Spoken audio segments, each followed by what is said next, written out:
5 ಮೊಟ್ಟೆ ತೊಗೊಂಡಿದ್ದೀನಿ. ಮೊಟ್ಟೆಯನ್ನು ಕುದಿಸಿ ಸಿಪ್ಪೆ ತೆಗೆದು ಇಟ್ಕೊಂಡಿದ್ದೀನಿ. ಮೊಟ್ಟೆ ತಗೊಂಡು ಇವನ್ನ ಚಾಕುವಿಂದ ಈ ಥರ ಕಟ್ ಮಾಡ್ಕೋಬೇಕು.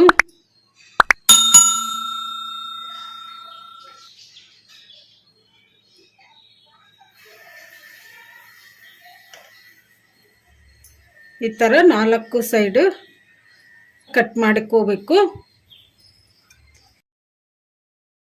ಈಗ ಎಲ್ಲ ಮೊಟ್ಟೆಯನ್ನು ಈ ಥರ ಕಟ್ ಮಾಡ್ಕೊಂಬಿಡೋಣ. ಎಲ್ಲ ಮೊಟ್ಟೆಯನ್ನು ಕಟ್ ಮಾಡಿ ಇಟ್ಕೊಂಡಿದ್ದೀನಿ.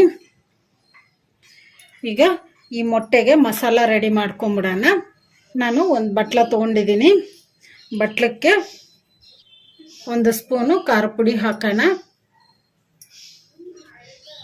ಒಂದು ಅರ್ಧ ಸ್ಪೂನು ಅರಿಶಿನ ಪುಡಿ ಹಾಕೋಣ. ಒಂದು ಸಣ್ಣ ಸ್ಪೂನಷ್ಟು ಕರಿಮೆಣಸಿನ ಪುಡಿ ಹಾಕೋಣ. 1 ಸ್ಪೂನು ಗರಂ ಮಸಾಲ ಹಾಕೋಣ. ರುಚಿಗೆ ಎಷ್ಟು ಬೇಕಷ್ಟು ಉಪ್ಪು ಹಾಕೋಣ. ಈಗ ಇವನ್ನ ಚೆನ್ನಾಗಿ ಕಲಿಸ್ಕೊಂಬಿಡೋಣ. ಚೆನ್ನಾಗಿ ಮಿಕ್ಸ್ ಆಗೋವರೆಗೂ ಕಲಿಸ್ಕೊಂಬಿಡೋಣ. ಎಲ್ಲ ಮಸಾಲ ಎಲ್ಲ ಚೆನ್ನಾಗಿ ಕಲಿಸ್ಕೊಂಬಿಟ್ಟಿವಲ್ಲ. ಈಗ ಈ ಮಸಾಲನ್ನ ನಾವು ಕುದಿಸಿ ಕಟ್ ಮಾಡಿ ಇಟ್ಕೊಂಡಿದ್ವಲ್ಲ ಮೊಟ್ಟೆ, ಈಗ ಈ ಮೊಟ್ಟೆಗೆ ಸ್ಟಫ್ ಮಾಡಿಬಿಡೋಣ. ಈ ಥರ ಮೊಟ್ಟೆಗೆ ನಾವು ತಗೊಂಡಿರೋ ಮಸಾಲನ್ನ ಸ್ಟಫ್ ಮಾಡ್ಕೋಬೇಕು.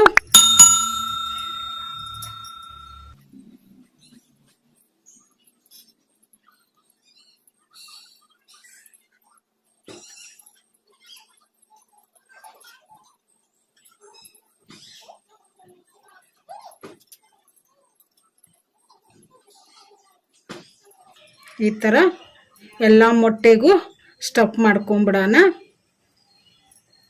ಈ ಥರ ಮಾಡಿಕೊಂಡು ತಿಂದರೆ ಟೇಸ್ಟಿಯಾಗಿ ಇರ್ತೈತಿ. ಎಲ್ಲ ಮೊಟ್ಟೆಗೂ ಮಸಾಲನ್ನ ಸ್ಟಫ್ ಮಾಡ್ಕೊಂಡಿವಲ್ಲ, ಈಗ ಇದನ್ನು ಎಣ್ಣೆಗೆ ಹಾಕಿ ಫ್ರೈ ಮಾಡ್ಕೊಂಬಿಡೋಣ. ನಾನು ಸ್ಟವ್ ಆನ್ ಮಾಡ್ಕೊಂಡು ಸ್ಟವ್ ಮೇಲೆ ಒಂದು ಕಡಾಯಿ ಇಟ್ಕೊಂಡಿದ್ದೀನಿ. ಕಡಾಯಿಗೆ 3 ಸ್ಪೂನಷ್ಟು ಎಣ್ಣೆ ಹಾಕಿಟ್ಟಿದ್ದೀನಿ. ಎಣ್ಣೆ ಕೂಡ ಬಿಸಿಯಾಗಿದೆ. ಈಗ ಇದಕ್ಕೆ ನಾವು ಮೊಟ್ಟೆಗೆ ಮಸಾಲ ಸ್ಟಫ್ ಮಾಡಿ ಇಟ್ಕೊಂಡಿದ್ವಲ್ಲ, ಈ ಮೊಟ್ಟೆನ ಕಡಾಯಿಗೆ ಹಾಕಿ ಫ್ರೈ ಮಾಡ್ಕೊಂಬಿಡೋಣ.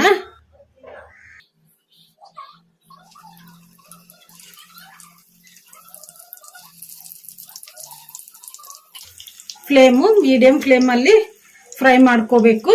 ಮೊಟ್ಟೆನ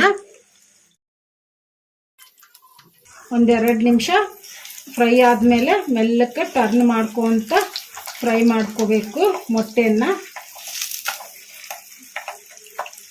ಚೆನ್ನಾಗಿ ಫ್ರೈ ಮಾಡ್ಕೋಬೇಕು.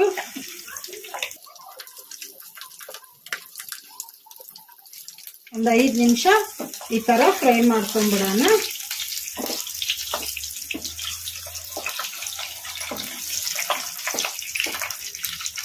ಈಗ 5 ನಿಮಿಷ ಆಗಿದೆ. ಮೊಟ್ಟೆ ಚೆನ್ನಾಗಿ ಫ್ರೈ ಆಗಿದ್ದಾವೆ. ಈಗ ಸ್ಟವ್ ಆಫ್ ಮಾಡಿಕೊಂಡು ಇನ್ನು ಉಳಿದಿರೋ ಮಸಾಲನ್ನ ಹಾಕ್ಕೊಂಬಿಡೋಣ. ಮಸಾಲನ್ನ ಹಾಗೆ ಹಾಕ್ಕೊಂಬಿಟ್ರೆ ಮಸಾಲ ಒತ್ತಿ ಬಿಡ್ತೈತಿ. ಅದಕ್ಕೆ ಸ್ಟವ್ ಆಫ್ ಮಾಡಿಕೊಂಡು 1 ಸ್ಪೂನು ಮಸಾಲ ಹಾಕ್ಕೊಂಬಿಡೋಣ. ಕಲಿಸ್ಕೊಂಬಿಡೋಣ. ಈಗ ಈ ಮಸಾಲ ಎಲ್ಲ ಈ ಕಡಾಯಿ ಹೀಟಿಗೆ ಫ್ರೈ ಆಗ್ತೈತಿ. ಕಲಿಸ್ಕೊಂಡ್ಬಿಟ್ಟಿವಲ್ಲ, ರೆಡಿಯಾಗಿದೆ ಸ್ಟಫ್ಡ್ ಮೊಟ್ಟೆ ಫ್ರೈ. ಈಗ ಇದನ್ನು ಒಂದು ಪ್ಲೇಟಿಗೆ ತಕ್ಕೊಂಬಿಡೋಣ.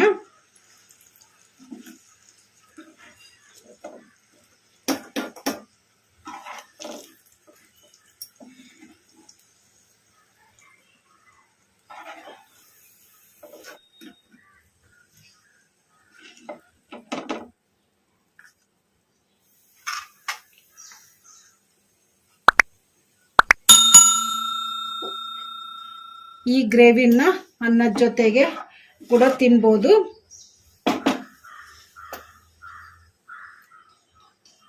ರೆಡಿಯಾಗಿದೆ ಮೊಟ್ಟೆ ಸ್ಟಫ್ಡ್ ಫ್ರೈ. ಇದನ್ನು ಅನ್ನ ಸಾಂಬಾರ್ ಜೊತೆಗೆ ಸೈಡ್ ಡಿಶ್ ಥರ ಆದರೂ ತಿನ್ಬೋದು, ಹಾಗೆಯೇ ಈವ್ನಿಂಗ್ ಸ್ನ್ಯಾಕ್ ಥರ ಆದರೂ ಮಾಡಿಕೊಂಡು ತಿನ್ಬೋದು. ಮಕ್ಕಳಿಗೆ ಈ ಥರ ಮಾಡಿಕೊಟ್ರೆ ತುಂಬ ಇಷ್ಟಪಟ್ಟು ತಿಂತಾರೆ.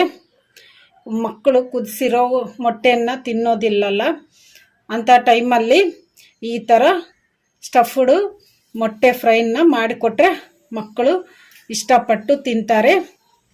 ಮನೆಯಲ್ಲಿ ಎಲ್ಲರೂ ಇಷ್ಟಪಡ್ತಾರೆ. ನೀವು ಟ್ರೈ ಮಾಡಿ.